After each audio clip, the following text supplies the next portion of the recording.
Study IQ IAS, अब तैयारी हुई अफोर्डेबल। 1991 एक ऐसा साल था जहां पर इंडियन इकोनॉमी बहुत ज्यादा पुअर कंडीशन में थी। हमारे ऊपर कर्जा बढ़ता जा रहा था। इंडिया को अपना सोना तक गिरवी रखना पड़ा, अपना गोल्ड तक गिरवी रखना पड़ा इंटरनेशनल बैंक्स के सामने, ताकि हमें थोड़ा फॉरेन एक्सचेंज मतलब डॉलर मिल सके, जिसको हम एक्सचेंज करके जरूरी चीजें जैसे कि दवाइयां, जैसे कि important electronics, oil, food items, ये सब खरीद सके। आज ऐसी ही सिचुएशन पाकिस्तान के अंदर है। पाकिस्तान सेम कंडीशन से गुजर रहा है। आइए समझते हैं इस सिचुएशन को और गहराई से, और पाकिस्तान और इंडिया के बीच में जो हमने 1991 में फेस किया था, क्या पाकिस्तान सेम सिचुएशन आज फेस कर रहा है? पाकिस्तान की फाइनेंशियल क्राइसिस इंडिया की फाइनेंशियल क्राइसिस से अलग कैसे है और क्या सोल्यूशन हो सकता है?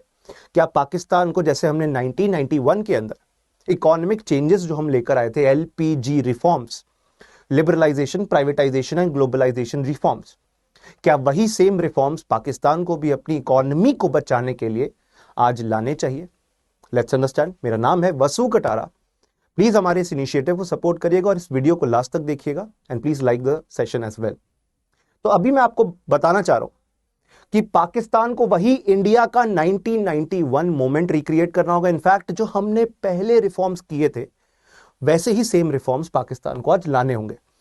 पाकिस्तान की करंट सिचुएशन को, करंट कंडीशन को हमें अगर समझना है तो सबसे पहले हमें यह समझना होगा कि पाकिस्तान एज अ कंट्री किस फाइनेंशियल प्रॉब्लम से, कैसे इश्यूज का सामना कर रहा है, कैसे इश्यूज से गुजर रहा है। सबसे पहली चीज तो पाकिस्तान के अंदर बहुत ज्यादा इंडोफोबिया है। इंडिया को वो अपना कॉम्पिटिटर, अपना दुश्मन मानते हैं, और अगर हमने कोई चीज अच्छी करी जिससे हमारी इकोनॉमी सुधरी है या हमारे किसी भी कंडीशन में चेंज आया है, वो उस चीज को रेडिली एक्सेप्ट नहीं करेंगे, अडॉप्ट नहीं करेंगे, और यही अप्रोच उन्हें बदलनी है। तो अगर पाकिस्तान अभी रिफॉर्म लेकर आना चाहता है तो उसे अपनी इंडोफोबिया पॉलिसी, इंडोफोबिया मतलब इंडिया का डर या इंडिया से जो दुश्मनी है या इंडिया से जो जेलसी है कि बाय डिफॉल्ट वो हम लोगों को अपना दुश्मन मान के बैठे हुए हैं, इस चीज को बदलना होगा। They have to learn from our past experience. अब देखिए करंट सिचुएशन समझिए। इंडिया के फॉरेन एक्सचेंज रिजर्व में, मतलब वो आपका रिजर्व जिसमें फॉरेन करेंसी आती है, गोल्ड आता है, SDR स्पेशल ड्रॉइंग राइट्स और रिजर्व ट्रांसपोजिशन नाम के 4 इंस्ट्रूमेंट आते हैं, where gold and foreign exchange is major part. हमारे पास फिलहाल $575 बिलियन का फॉरेन एक्सचेंज रिजर्व है। क्या आप गैस कर सकते हैं पाकिस्तान के पास कितना फॉरेन एक्सचेंज रिजर्व है? स्टेट बैंक ऑफ पाकिस्तान से पता चला है $3 बिलियन का फॉरेन एक्सचेंज रिजर्व है, मतलब फॉरेन करेंसीज है इनके पास। अब आप पूछेंगे इसकी जरूरत क्या होती है? तो बेसिकली जब भी कोई देश दूसरे देश के साथ ट्रेड कर रहा है, जैसे कि हम सऊदी अरेबिया से ऑयल खरीद रहे हैं, तो वो हमारा इंडियन रुपी नहीं एक्सेप्ट करेंगे। वो बोलेंगे आप ऐसी करेंसी दें जो दुनिया में वाइडली ट्रेड होती हो, वाइडली यूज होती हो, जैसे डॉलर या यूरो। तो हमें डॉलर और यूरो अपने पास रखने पड़ते हैं। Same applies to Pakistan also. वो भी अगर दुनिया से कुछ खरीदना चाहता है, चाइना से कुछ खरीदना चाहता है, सऊदी अरेबिया से, let's say oil, let's say food items, दवाइयां, एक्सेट्रा एक्सेट्रा एक्सेट्रा, तो उसे फॉरेन करेंसी देनी होगी। जब $3 बिलियन होंगे तो कहां से खरीदेंगे फॉरेन, कहां से खरीदेंगे एसेंशियल चीजें? They will not have much foreign reserve to buy certain things. और अभी रियलिटी में 3 हफ्ते के इंपोर्ट्स को फाइनेंस करने का पैसा बचा है कि अगर ये बाहर से कुछ खरीदना चाहते हैं, नेक्स्ट 3 वीक्स 21 दिन है इनके पास, जिस दौरान इनको अपनी इकोनॉमी को बचाना है, कोशिश करनी है कि कहीं से हेल्प मिल जाए, चाहे IMF से, चाहे किसी कंट्री से हेल्प मिल जाए। अब ये क्या है ये भी हम बात करेंगे। 3 हफ्ते का पैसा बचा है, only 3 weeks of foreign exchange reserve. बहुत बड़ी क्राइसिस से गुजर रहा है पाकिस्तान इस टाइम पर। रिजर्व ना होने की वजह से, बैलेंस ऑफ पेमेंट क्राइसिस होने की वजह से, मतलब वो खरीद बाहर से ज्यादा रहे हैं और बाहर बेच कम रहे हैं। सेम एक्सपीरियंस इंडिया का था। आप पैरेलल ड्रॉ कर सकते हैं 1991 के अंदर जो इंडियन इकोनॉमी का सेम एक्सपीरियंस था। अब इस तरीके से हमारे पास भी 2 से 3 हफ्ते का फॉरेन एक्सचेंज रिजर्व बचा था। हमने IMF से मदद ली, बट पाकिस्तान सेम सिचुएशन में नहीं है। हमें अपना गोल्ड, अपना सोना तक मॉर्टगेज करना पड़ा, गिरवी रखना पड़ा था, तब जाकर हमें हेल्प मिली और आईएमएफ से बेल आउट पैकेज मिला। इनफैक्ट आईएमएफ ने जब हमें पैसे दिए, पैसे के साथ साथ कुछ टर्म्स एंड कंडीशंस भी अटैच करी हुई थी कि आप फिर से क्राइसिस में चले जाओगे, हम तो अभी टेम्पररी आपको पैसा दे देंगे। ये तो वही बात हो गई कि कोई इंसान कर्ज में है और उसको आपने और पैसा दे दिया और कर्जा दे दिया और डेट दे दिया, उसकी पेइंग कैपेसिटी बढ़ानी है ना। जैसे इंडिया को आईएमएफ ने बोला कि आपके देश में गवर्नमेंट कंपनीज ही सारा काम करती हैं, प्राइवेट सेक्टर को आने दो, वो प्रोडक्शन करेंगे, वो इन्वेस्टमेंट करेंगे, देश और आगे बढ़ेगा। फॉरेन कंपनीज को आने दो, वो इंडिया में इन्वेस्टमेंट करेंगे, बिजनेसेस खोलेंगे, टैक्स भरेंगे, सरकार को टैक्स मिलेगा और फॉरेन एक्सचेंज आएगा आपके पास। जब Adidas, Nike, Coca Cola, Puma ऐसी कंपनीज इंडिया आएंगी तो सरकार को और टैक्स मिलेगा। हमारी इतनी बड़ी पॉपुलेशन किस दिन काम आएगी? जब हमारी पॉपुलेशन चीजें खर्चेंगी, चीजों के ऊपर पैसा खर्चेंगी, जॉब्स करेंगी, ऐसी ऑर्गेनाइजेशन में नौकरियां मिलेंगी, पैसा कमा पाएंगे, तो इकोनॉमिक ग्रोथ तो अपने आप ही बढ़ेगी। उन्होंने कहा कि गवर्नमेंट इतनी रिस्ट्रिक्शंस लगा के रखते हैं इकोनॉमी के ऊपर, वो रिस्ट्रिक्शंस दूर करने होंगे, खत्म करने होंगे, तभी देश ग्रो कर सकता है। Simple as that. हमने ये बात मानी, हम समझ गए थे कि अगर पैसा हम उधार पे लेते रहेंगे, एक बेगर्स एटीट्यूड बन जाएगा कि जहां दिखा कटोरी लेकर पहुंच गए, जैसा आज पाकिस्तान का हाल है, तो हम कभी भी इससे आगे नहीं बढ़ पाएंगे। इसीलिए हमें डीप सर्जरी करनी पड़ी, अपनी इकोनॉमी की स्ट्रक्चरल रिफॉर्म्स लाने पड़े, देश की अर्थव्यवस्था को बदल के रख दिया पूरी तरह। और उसी बदलाव की वजह से आज देखिए $575 बिलियन इंडिया के फॉरेन एक्सचेंज रिजर्व का पार्ट है, one of the highest in the world, amongst the top 10। तो आप समझ पा रहे हैं, अगर ऐसा हमने एक बुरा एक्सपीरियंस फेस किया था, जहां पे हमें अपना सोना तक गिरवी रखना पड़ा, जहां हमारे पास रिजर्व्स तक नहीं बचे थे, we changed that situation, we transformed ourselves, we bounced back from such a scenario. हमने अपने आप को बदलाव के रास्ते पे ले जाने की कोशिश करी और आज इंडियन इकोनॉमी इस मुकाम तक पहुंच पाई है। And we are soon to become the third largest economy in the world. Learn from us, Pakistan has to learn from us. आगे समझते हैं। अब देखिए, इंडिया जो है 1991 में ऐसी प्रॉब्लम्स का शिकार क्यों हुआ? सरकार के खर्चे बहुत ज्यादा थे, बहुत ज्यादा प्रोफ्लिगेट तरीके से हम खर्चते थे पैसा, एक्सेसिव क्वांटिटी में पैसा खर्चते थे। हम अपने देश में लोगों को सब्सिडीज प्रोवाइड करते थे, किसानों को, फार्मर्स को, बेसिकली सब कुछ सरकार, सब कुछ गवर्नमेंट हैंडल करती थी। टैक्सेस इतने ज्यादा थे कि लोग टैक्स नहीं पे करते थे, स्मगलिंग होती थी, टैक्स चोरी होता था, टैक्स इवेजन होता था। बिकॉज ऑफ दैट गवर्नमेंट को टाइम पे रेवेन्यू मिल नहीं पाता था। रेवेन्यू ना मिल पाने की वजह से गवर्नमेंट अब खर्चेगा कहां पैसे? जब सरकार के पास पैसा ही नहीं होगा तो खर्चेगी कैसे? उधार ले लेके खर्चना पड़ेगा ना, बोरो करना पड़ेगा ना। इनफैक्ट उस टाइम पे गल्फ वॉर भी चल रही थी। अब कई सारी मूवीज आई हैं जहां पे आपने देखा कि लोग एयरलिफ्ट करके लाए गए गल्फ एरियाज से, कुवैत, ओमान, अलग अलग एरिया से, कतर, जहां पर ऑयल क्राइसिस या वॉर शुरू हो गई, इंटरनल डिस्टर्बेंसेस शुरू हो गए। उस टाइम पर तेल की कीमतें बहुत ऊंची, बहुत ज्यादा हो गई थी, जब ये देश आपस में ही लड़ रहे थे। और इंडिया के पास उतना ऑयल और नेचुरल गैस तो है नहीं जितनी हमारी डिमांड है, हमें इंपोर्ट करना पड़ता है, तो महंगा तेल तक खरीदना पड़ रहा था। We had to buy it. और वो हमारी इकोनॉमी पे बहुत ज्यादा लोड बनाता है, बहुत ज्यादा लोड क्रिएट करता है। ये बात आपको समझनी है। इसके साथ साथ फॉरेन कंट्रीज में जो इंडियन काम कर रहे हैं, वो इंडिया में पैसा भेजते थे, वो भी आना कम हो गया था। सरकार का टैक्स कलेक्शन ज्यादा कुछ था नहीं। जैसे आज रशिया यूक्रेन वॉर की वजह से आपको देखने मिल रहा है कि तेल की कीमतें फिर बढ़ गई हैं, ऑयल प्राइसेस फिर से बढ़ गए हैं, फूड आइटम्स एक्सपेंसिव हो गए हैं। पाकिस्तान की इकोनॉमी को भी इसका सामना करना पड़ रहा है, and that is why Pakistan economy is suffering. आगे समझिए, देखिए, लोग सब्जी खरीद रहे हैं, the price of vegetables have also increase significantly. सब्जियों तक के दाम बहुत ज्यादा बढ़ गए हैं पाकिस्तान के अंदर। अब एक सिंपल लॉजिक, एक सिंपल एनालॉजी समझिए। ऑयल जब जब एक्सपेंसिव होता है, ट्रांसपोर्टेशन कॉस्ट बढ़ जाती है कि ट्रक के अंदर, ट्रैक्टर्स के अंदर, टेम्पूस के अंदर पानी से तो आप चला नहीं सकते ना इन्हें, आपको तो ऑयल डीजल चाहिए। और अगर वो एक्सपेंसिव हो जाएंगी तो जो वो ट्रांसपोर्ट कर रही है वेजिटेबल्स, वो भी एक्सपेंसिव हो जाएंगी।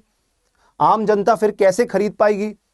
लिमिटेड क्वांटिटी के अंदर अगर वेजिटेबल्स अवेलेबल हैं, सब्जियां अवेलेबल हैं, उनकी डिमांड बढ़ती जा रही है, सप्लाई बढ़ नहीं रही है, प्राइस ऑटोमेटिकली बढ़ जाएंगे इस वजह से। तो ये एक बहुत बड़ी प्रॉब्लम है।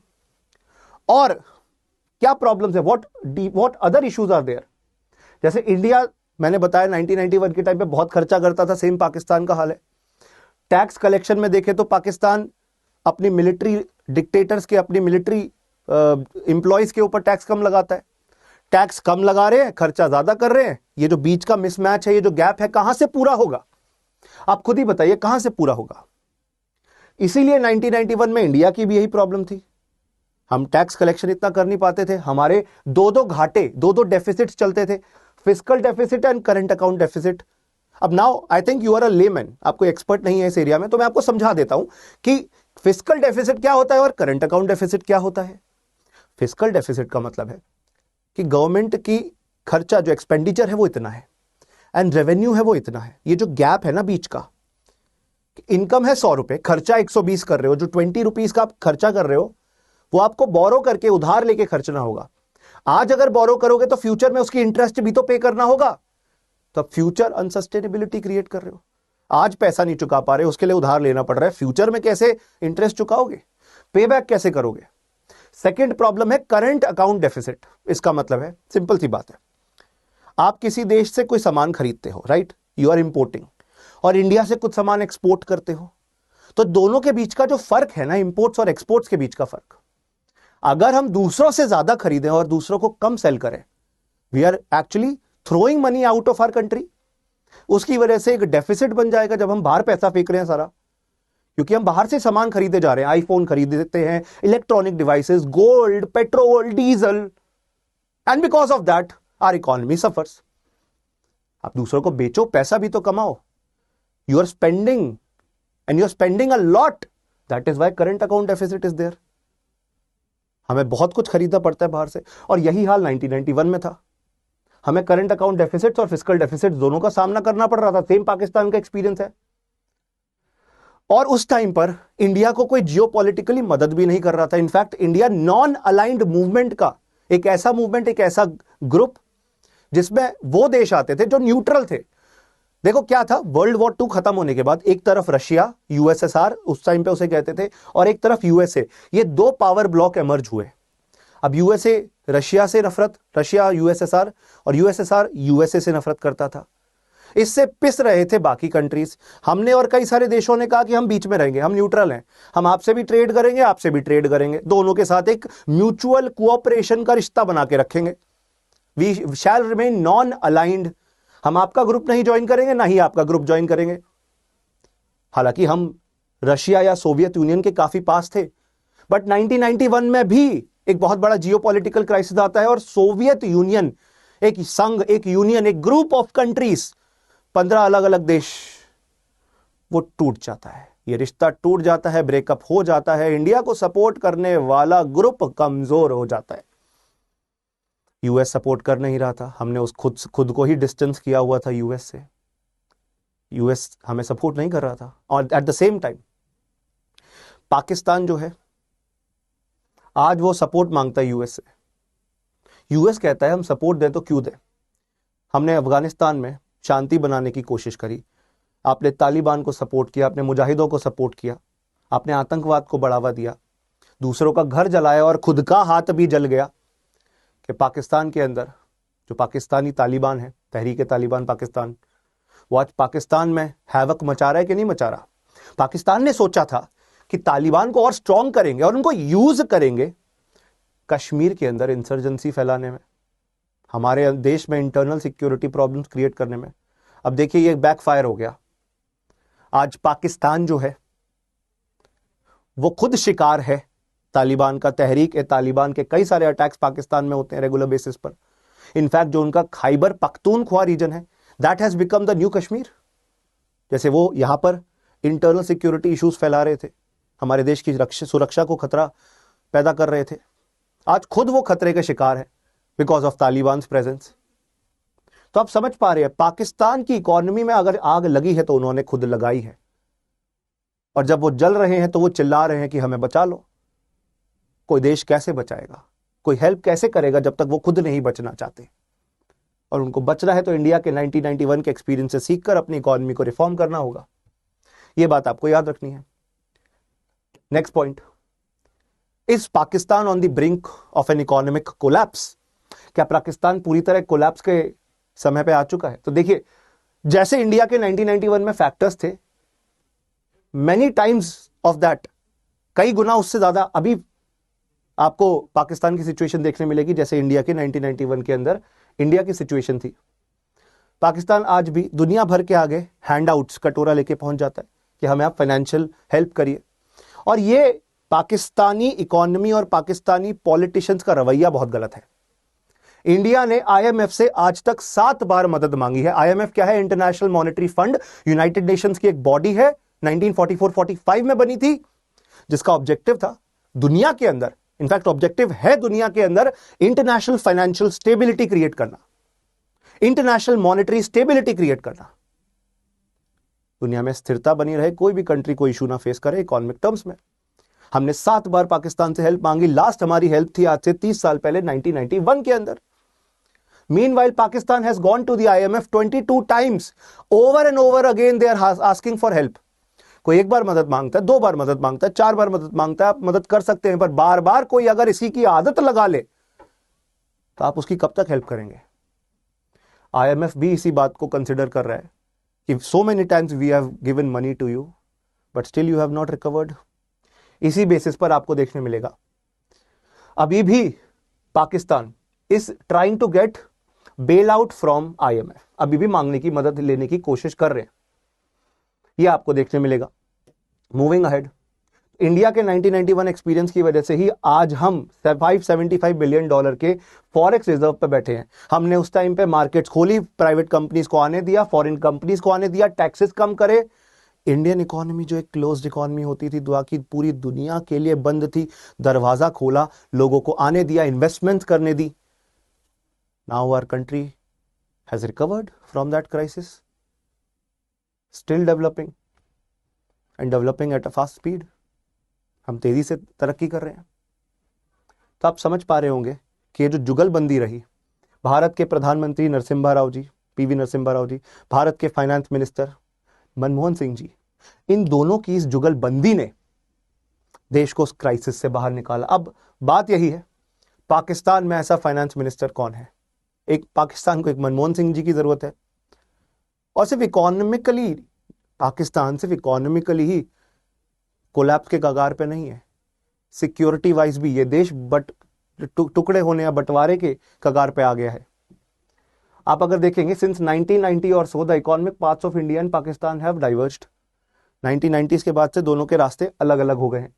इन India some political attention has been paid to such matters as the economy and education, पर पाकिस्तान में नहीं एजुकेशन को ज्यादा प्रमोट किया गया। देश की जनता जब अनपढ़ रहेगी तो सवाल नहीं कर पाएगी सरकार से, उन्हें लगेगा कि ये पड़ोसी देश, वो पड़ोसी देश, इसकी वजह से, उसकी वजह से, ये दुश्मन, वो दुश्मन, इनकी वजह से हम ग्रो नहीं कर पा रहे हैं। They will blame it on us.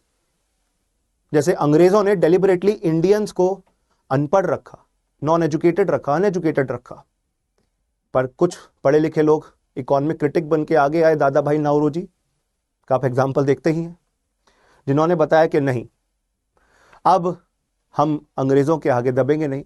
वैसे ही पाकिस्तान में ऐसी जनता नहीं है, अगर है तो उन्हें आगे नहीं आने दिया जा रहा, and that is where economic collapse will be happening in future because of these reasons. Taxes जनता पे लगाते नहीं है। देखो, रेवेन्यू आपको ये समझना है, कोई भी देश को खर्चना है तो उसके पास एक रेगुलर रिकरिंग इनकम होनी चाहिए। जैसे इंडिया में टैक्सेस लगाते हैं, direct taxes, indirect taxes, GST, income tax, हम बहुत सारे सोर्सेस से पैसा कमा लेते हैं, वो कमा नहीं पा रहे हैं।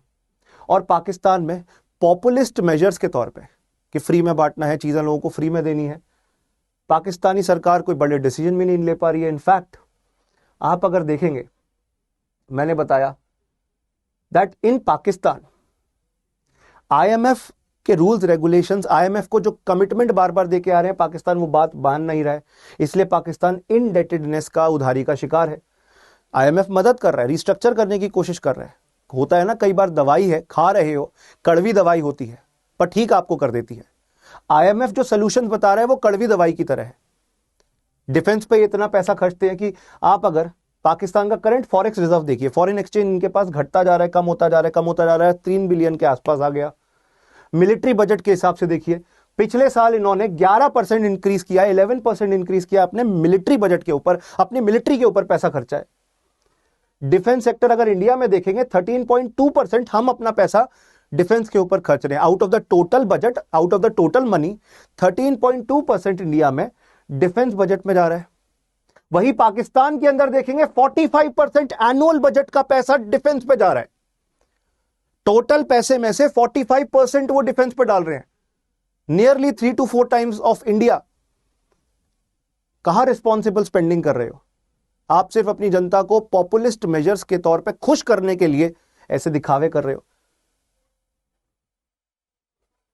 इसी वजह से मिलिट्री बजट बहुत ज्यादा होना, फॉरेन एक्सचेंज रिजर्व बहुत कम होना पाकिस्तान के लिए क्राइसिस की सिचुएशन पैदा कर रहा है। अभी भी वो मिलिट्री को प्रायोरिटी दे रहे हैं, यह चीज बहुत शॉकिंग है। आईएमएफ चाहता है ऐसी चीजें ही रुके। इनफैक्ट अगर आप इंडिया का एग्जांपल देखेंगे, इंडिया में तो गलवान क्राइसिस हुई, तवांग के अंदर चाइना की सेना घुसाई, मतलब हम हर तरफ से डिफेंस इश्यूज से पीड़ित हैं, चाहे इंटरनल हो चाहे एक्सटर्नल हो। नक्सलवाद, आतंकवाद, अलग अलग चीजों के शिकार हैं। But in that scenario also हम इंडिजिनाइजेशन ऑफ टेक्नोलॉजी की बात करें कि भारत में बनाओ, मेक इन इंडिया, आत्मनिर्भर बनो, दूसरे देशों से इंपोर्ट कम करो। इनफैक्ट हमने डिफेंस के ऊपर पैसा रिलेटिवली कम करना, डिफेंस बजट अगर आप देखेंगे रिलेटिवली कम करना शुरू किया है। ऐसा नहीं है कि हमारे खतरे कम हो गए, बट हमने सोशियो इकोनॉमिक प्रायोरिटीज को पहले रखा, क्योंकि हम जानते हैं पहले हमारी जनता है। सोशियो इकोनॉमिक कंडीशंस के अपलिफ्टमेंट की कोशिश की जा रही है, हम एक बैलेंस बनाने की कोशिश कर रहे हैं। वही बैलेंस पाकिस्तान को भी चाहिए। करंट लीडरशिप, पॉलिटिकल लीडरशिप से भी एक दुनिया को ऐसी इमेज दिख रही है कि एक इंसान, एक स्ट्रॉन्ग मैन एग्जिस्ट करता है हमारी इकोनॉमी को बेटर सिचुएशन में ले जाने के लिए, हमारे डिफेंस को बढ़ावा देने के लिए। और उस वजह से पाकिस्तान को भी ऐसे स्ट्रॉन्ग मैन, ऐसे पॉलिटिशियंस की जरूरत है। जैसे मैंने कहा, एक अच्छा फाइनेंस मिनिस्टर, एक अच्छा होम मिनिस्टर, जो देश को टूटने से बचाए, जो देश की इकोनॉमी को टूटने से बचाए। Now this aspiration of creating a strategic parity with India, कि पाकिस्तान सोचता है कि हर तरीके से बस इंडिया के टक्कर पर रहे, वो उन्हें ले डूब रहा है। पाकिस्तान की तो इनफैक्ट जियो स्ट्रैटेजिक पोजीशन, मतलब जो ज्योग्राफिकल पोजीशन है, वो बहुत एडवांटेजेस है। क्यों? इंडियन ओशन का एक्सेस है, पाकिस्तान से इंडियन ओशन में ट्रेड के लिए जाया जा सकता है। पहली बात तो अगर मिडिल ईस्ट के साथ, वेस्ट एशिया के साथ व्यापार करना है, Saudi, Kuwait, Oman, United Arab Emirates, तो पाकिस्तान बहुत अच्छा एक रूट आपको देखने मिलता है। तो इसलिए ग्वादर पोर्ट एक्सेसिबल पोर्ट बन रहा है। मतलब पाकिस्तान अपनी जियो स्ट्रैटेजिक पोजीशन को यूज करके दुनिया भर से इन्वेस्टमेंट लेने की कोशिश करता है, डोनेशन लेने की कोशिश करता है। चाइना उन्हें डोनेट करता है, पर चाइना भी एक लिमिट तक डोनेट कर सकता है ना। In fact IMF has lost patience and is demanding tough conditions for resuming a financial bail out, कि पैसा देंगे पर तभी देंगे जब आप बात मानेंगे, वरना अब पाकिस्तान एक ऐसी सिचुएशन में आ गया जहां वो श्रीलंका की इकोनॉमिक सिचुएशन की तरफ जा रहा है। श्रीलंका में आज के टाइम में एसेंशियल कमोडिटीज, खाने पीने की चीजें तक नहीं है, इसलिए इंडिया ने $1 बिलियन का लोन देने की कोशिश करी है श्रीलंका को, ताकि श्रीलंकन इकोनॉमी जो आज प्रॉब्लम में आ गई है उसे आप सुधार सके। अगर आप देखेंगे पाकिस्तान के अंदर महंगाई 27% बढ़ गई है लास्ट मंथ, 27% महंगाई बढ़ना। कोई चीज 100 की है, नेक्स्ट मंथ 127 की मिल रही है। एक गरीब इंसान कैसे अफोर्ड कर पाएगा? रूपी, उनका जो पाकिस्तानी रूपी है वो 35% अप्रिशिएट हो गया एक साल में। मतलब डॉलर या बाकी करेंसी मजबूत हो रही है और इनकी करेंसी कमजोर हो रही है। बिजनेसेस रुकते जा रहे हैं, ठप होते जा रहे हैं। और एक बहुत इंपॉर्टेंट स्टेटमेंट है, if Pakistan actually defaults things will get immeasurably worse. अगर उनकी इकोनॉमिक क्राइसिस इतनी ज्यादा बढ़ जाए, उधारी ही नहीं चुका पाए, डिफॉल्ट कर दें सर सारी पेमेंट्स पे, पैसा है ही नहीं खरीदने के लिए, जब पैसा ही नहीं बचेगा खरीदने के लिए, देश के लोग खाएंगे क्या? एसेंशियल कमोडिटीज की सप्लाई होगी कैसे? तो ये जो एटीट्यूड है कि हर तरफ इंडिया के जैसा बन के रहना है, स्ट्रैटेजिक इक्वालिटी या पैरिटी लाने की कोशिश करनी है, आप अभी उस सिचुएशन में नहीं है, आप अभी नहीं कर पाएंगे, तुमसे नहीं हो पाएगा, सीधी सी बात है। तो बस मैं यही बताना चाहता हूं कि as a large part of its economic structure उनका बहुत ज्यादा उधारी हो गई है। अगर अपनी पूरी इकोनॉमी की पोजीशन देखेंगे, इंटरेस्ट पेमेंट्स अगर आप देखेंगे 40% उनकी पूरे इनकम का, पूरे इकोनॉमी का इंटरेस्ट पेमेंट्स में ही पैसा जा रहा है। श्रीलंका में ये 50% भी क्रॉस कर चुका है। जितना कमा रहे हैं सारा उधार चुकाने में निकल जा रहा है। पाकिस्तान भी उसी रेस में, उसी लाइन पर है, 40% के करीब आ गया है। अगर 50% ब्रीच करता है मतलब आप एक डीप फाइनेंशियल डेफिसिट में, एक इकोनॉमिक क्राइसिस में आ चुके हो। तो यही मैं कहना चाहता हूं कि इन सारी प्रॉब्लम्स की वजह से, जैसे मैंने बताया कि ये इकोनॉमिक क्राइसिस के साथ साथ इंटरनल सिक्योरिटी क्राइसिस से भी गुजर रहे। खैबर पख्तूनख्वा एरिया के अंदर पाकिस्तान के करेंसी की वैल्यू कम होती जा रही है, इंटरनल सिक्योरिटी इशूज का सामना करना पड़ रहा है। तो दे नीड सोल्यूशन। अभी अमेरिका से पैसा मांगने की कोशिश करते हैं। अमेरिका कहता है पहले हम भले ही इंडिया और पाकिस्तान को देखते थे एक साथ, बट हम इंडिया को अलग देख रहे हैं, पाकिस्तान को अलग देख रहे हैं। पाकिस्तान ने सिर्फ टेरर फाइनेंसिंग को हेल्प किया, पाकिस्तान ने सिर्फ इनसिक्योरिटी क्रिएट करने को, एशिया में इनसिक्योरिटी क्रिएट करने की कोशिश करी। अफगानिस्तान में जब अमेरिका पीस इस्टेब्लिश, शांति स्टैब्लिश करने की कोशिश कर रहा था, तब भी इन्होंने इंटरफेयर किया। Now we want to focus on our friendship with India, जहां पर पाकिस्तान का ज्यादा कोई रोल नहीं है। ऐसा यूएस के अलग अलग पॉलिटिशियंस का दावा है। तो जब सपोर्ट भी नहीं मिल पाएगा, कहां जाओगे? अमेरिका नहीं है, it's not an option any more. China, you want to go to China? Chinese economy में अगर आप जाते हैं चाइना से मदद लेने के लिए, एक बात ध्यान से समझिएगा, चाइना उधार देता है, पैसा देता है, वापस नहीं कर पाते तो आपकी एसेट्स एक्वायर करना शुरू करते हैं। जैसे श्रीलंका के साथ 99 ईयर्स की लीज पर हम्बन टोटा पोर्ट ले लिया, जब श्रीलंका जो है चाइना का उधार या कर्ज नहीं चुका पा रहा था। Not just that, the days of splendid American munificence that enabled it to live beyond its means are clearly over. America is not supporting anymore. क्या चाइना सपोर्ट करेगा? जब 30% पाकिस्तान का जो उधार है वो चाइना से लिया हुआ है, तो चाइना और किस तरीके से मदद करेगा?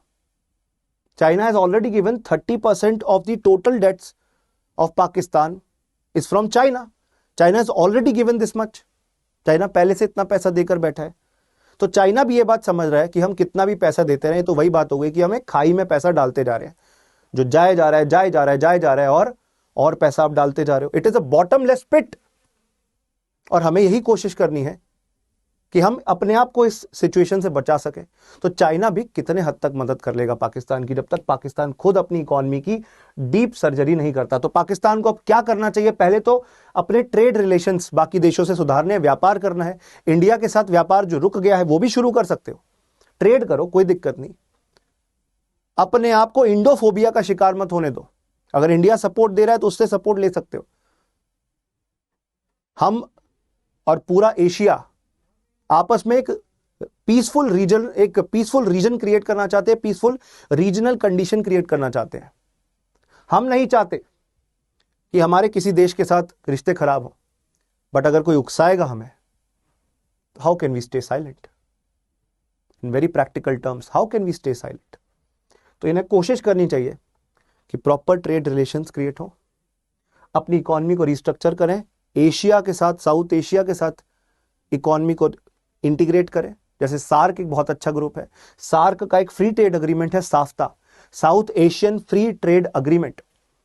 इसके तहत खुला ट्रेड करें, ओपन ट्रेड करें, और इसके साथ साथ पीसफुल कोऑपरेशन को बढ़ावा दें, शांतिप्रिय रूप से कोऑपरेट करें, डेवलपमेंट की कोशिश करें इंडियन सबकॉन्टिनेंट के, जहां पे पाकिस्तान अलग अलग देशों के साथ ट्रेड करके पैसा कमा सकता है, इन्वेस्टमेंट्स को बढ़ावा दे सकता है, ताकि वो उस इकोनॉमिक क्राइसिस से बाहर आ सके।